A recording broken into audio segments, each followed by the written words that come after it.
आज भी कोई काम नहीं मिला। घर में जो थोड़े बहुत पैसे बचे थे शायद वो भी खत्म हो गए होंगे।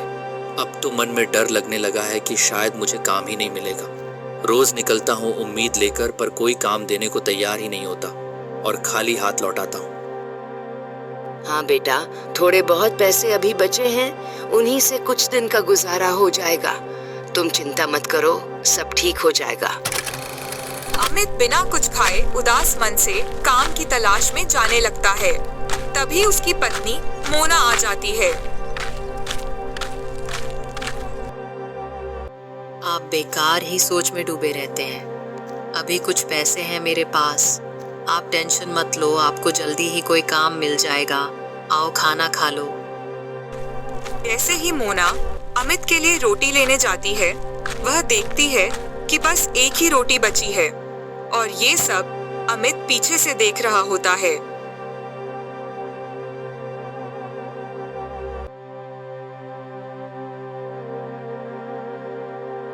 मैं अभी बना देती हूँ। मैंने सोचा था कि आपको गरम गरम रोटी चाहिए होगी, इसलिए पहले से बनाकर नहीं रखी थी। छोड़ो, अब जाने दो। मेरी किस्मत में शायद यही एक रोटी है। दे दो, मैं बाहर खा लूंगा। अमित एक रोटी हाथ में लेकर घर से बाहर काम की तलाश में निकल पड़ा। रास्ते भर उसके मन में अनगिनत सवाल उठते रहे। क्या उसे काम मिलेगा?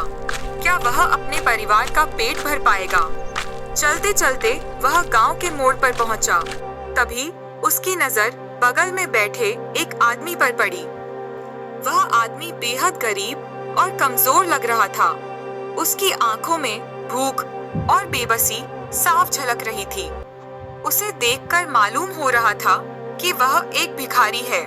अमित उसकी ओर ध्यान से देखने लगा, जैसे उसकी तकलीफ अमित के दिल में उतर रही हो। क्या हुआ बेटा? तुम बहुत उदास लग रहे हो। नहीं, ऐसा कुछ नहीं हुआ है। मैं उदास भी नहीं हूँ, बस आपको मैंने पहले कभी यहाँ नहीं देखा। हाँ बेटा, मैं यहाँ पहली बार आया हूँ। बहुत जोर की भूख लगी है। मैं एक भिखारी हूँ। अपना जीवन यापन भीख मांगर ही करता हूँ। इस बूढ़े और कमजोर शरीर में अब इतनी ताकत नहीं बची कि कोई काम कर सकूं, इसलिए यही सहारा रह गया है। कभी इधर भटक जाता हूँ, कभी उधर। आज तुम्हारे गांव की बारी आई है। अब बस यही उम्मीद करता हूँ कि कोई मुझे दया करके एक रोटी खिला दे। अच्छा काका, ये रोटी आप ही खा लीजिए।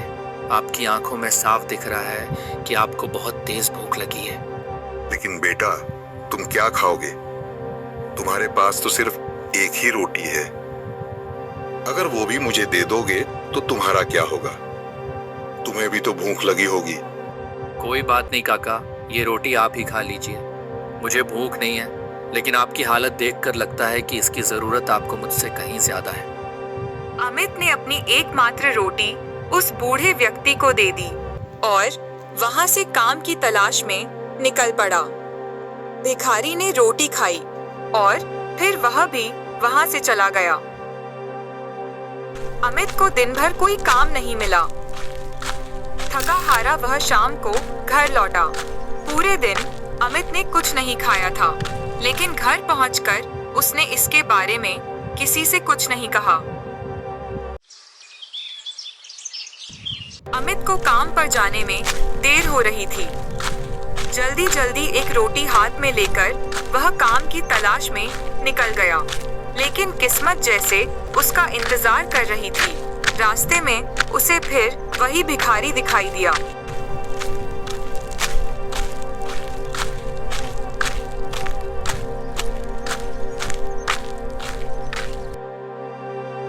काका, आप यहाँ फिर से? क्या करूं बेटा, किस्मत ने हमें फिर मिला दिया। इस दुनिया में मेरा कोई नहीं है और उम्र के साथ मेरी कमाने की ताकत दिन कम होती जा रही है। अब तो मुझे भीख मांगकर ही जीना पड़ता है, इसलिए कहीं ना कहीं तुम्हें मुझे भीख मांगते हुए देखना ही होगा। अमित के पास उस दिन फिर से सिर्फ एक ही रोटी थी और उसने वह भी भिखारी को दे दी। उस दिन के बाद अमित ने ठान लिया कि अब वह रोज एक रोटी उसी भिखारी के लिए लाएगा।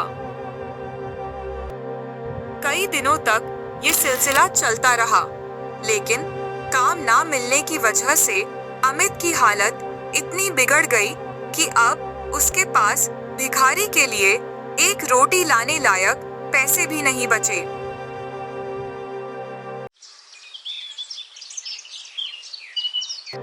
मजबूर और उदास होकर वह उसी जगह गया जहां वह रोज उस भिखारी से मिला करता था।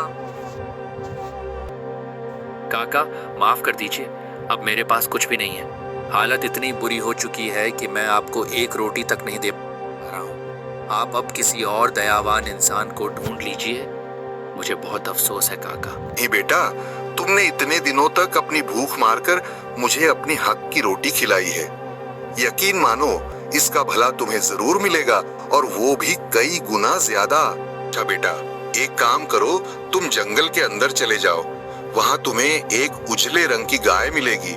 वह मेरी ही थी, लेकिन उसे संभालने की ताकत अब मुझ में नहीं रही। मैंने उसे जंगल में छोड़ दिया था। तुम उसे अपने घर ले जाओ। उसके दूध को बेचकर जो पैसे मिलेंगे, उससे कम से कम तुम्हारा गुजारा तो हो ही जाएगा। भिखारी के बताए अनुसार अमित जंगल चला गया। वहां पहुंचकर वह उजली गाय की तलाश में इधर उधर भटकने लगा।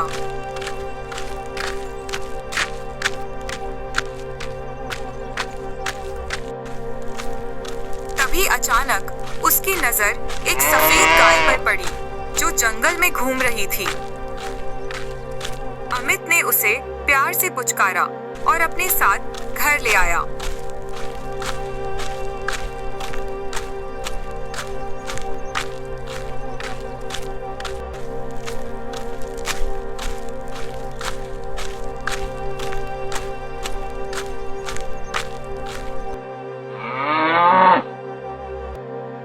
बेटा, ये गाय तुम्हें कहाँ से मिली? तुम्हारे पास तो इतने पैसे भी नहीं हैं कि तुम एक गाय खरीद सको। फिर इसे तुम कहाँ से ले आए? माँ, ये गाय मुझे एक भिखारी ने दी है। पहले वही इसकी देखभाल करता था, लेकिन अब उसने मुझे दे दी। क्या, एक भिखारी ने? ये कैसे मुमकिन है बेटा? अमित अपनी माँ को सारी बातें बता देता है।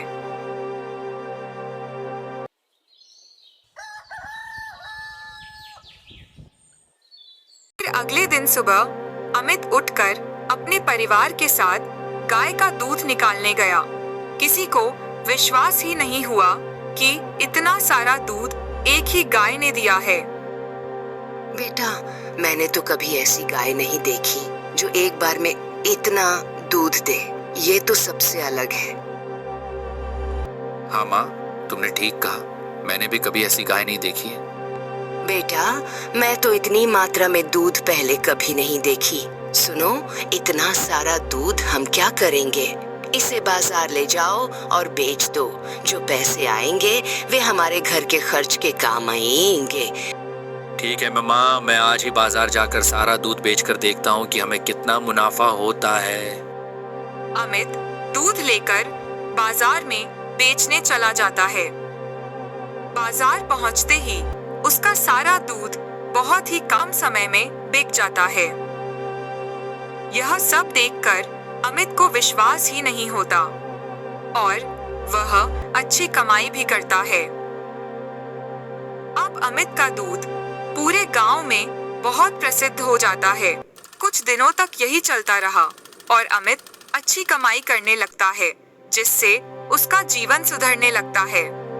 एक दिन शाम को जब अमित अपने घर जा रहा था, तभी उसे वहां एक भिखारी मिला जिससे कुछ पैसों की जरूरत थी।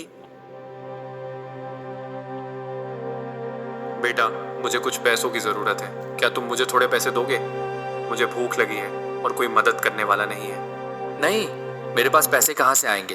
तुम कहीं और मांग लो, कोई ना कोई खाने के लिए पैसे दे देगा। मेरे पास खाने के लिए भी पैसे नहीं है। अमित उस भिखारी को पैसे नहीं देता और उसे बहुत खराब तरीके से बोलकर वहां से चला जाता है।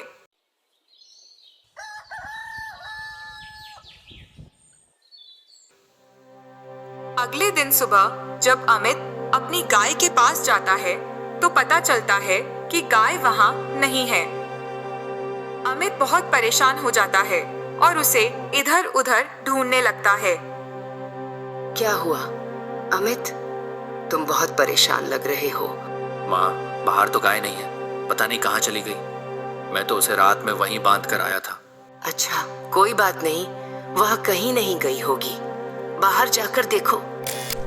अमित पूरे गांव में अपनी गाय को ढूंढता रहता है। हर तरफ खोजने के बाद वह गांव के बाहर बैठ जाता है, वहीं जहां वह पौ पहले भिखारी को रोटी दिया करता था। तभी वह भिखारी वहां आ जाता है।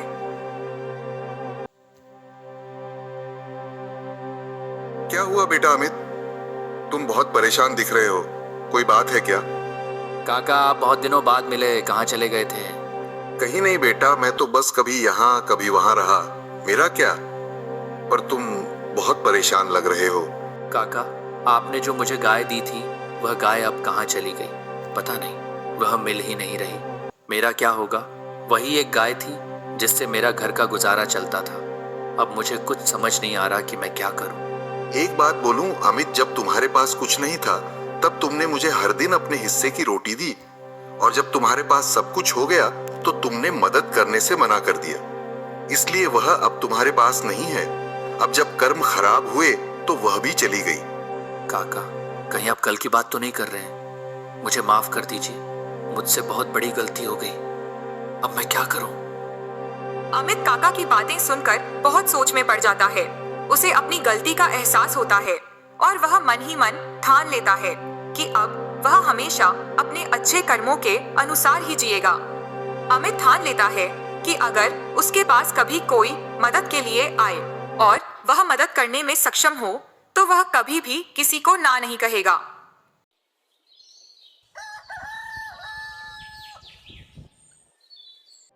एक दिन जब अमित सुबह उठता है तो आंगन में जाकर चौंक जाता है। माँ, हमारी गाय वापस आ गई है और इस बार तो 2 हैं। पूरा परिवार गाय को वापस देखकर बहुत खुश हो जाता है और अमित की जिंदगी फिर से खुशहाल हो जाती है। धीरे धीरे अमित का दूध पूरे गांव में फिर से प्रसिद्ध हो जाता है। लेकिन इस बार अमित हमेशा याद रखता है कि सच्चा सुख और सफलता दूसरों की मदद करने में ही है। अमित की मेहनत और नेक दिली की वजह से उसका परिवार खुशहाल हो जाता है और उसका जीवन हमेशा आनंदमय और शांतिपूर्ण रहता है।